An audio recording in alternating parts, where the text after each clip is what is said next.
I'll begin with my number one resource recommendation, and that's The Complete Mead Maker by Ken Schramm. Ken is the godfather of modern mead making. This book is 19 years old now, but it's still relevant. But it's chock full of information, and it's a great resource for a new mead maker.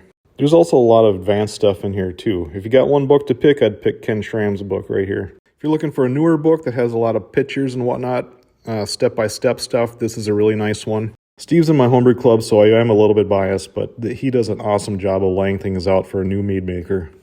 Hey, it's my favorite book again. Yep, this book is pretty new and I was really impressed with it. If you want to dabble in mead, but also cider and beer, there's some really good information on all three of these. And there's some nice recipes for 1-gallon batches that'll finish fast, which is great for people who are new at this because the faster things ferment, the faster you learn. One thing I love about this book is she keeps it simple, but doesn't insult your intelligence by leaving out important information.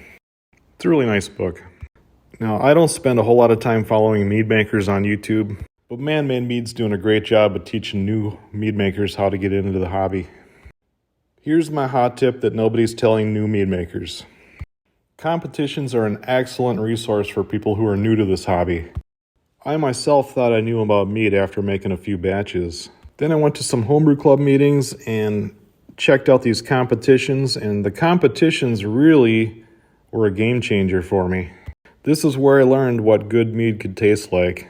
And if you show up as a new mead maker, people participating in these competitions are going to love the fact that you're there, and they're going to love sharing their hobby with you. And you are going to taste some primo mead. I'm telling you, this is the place to go if you want to learn about mead. You can find competitions that are closest to you at the BJCP website. If I could drive home a point, it'd be don't be intimidated. Show up. You're going to learn a lot. Finally, there are some good resources on TikTok. Sam Making Mead put his money where his mouth is, and he's financially invested in making sure you make good mead. He does have a funny accent, though. But there's subtitles if you need help. And lastly, Homebrew City. He's got some great tips.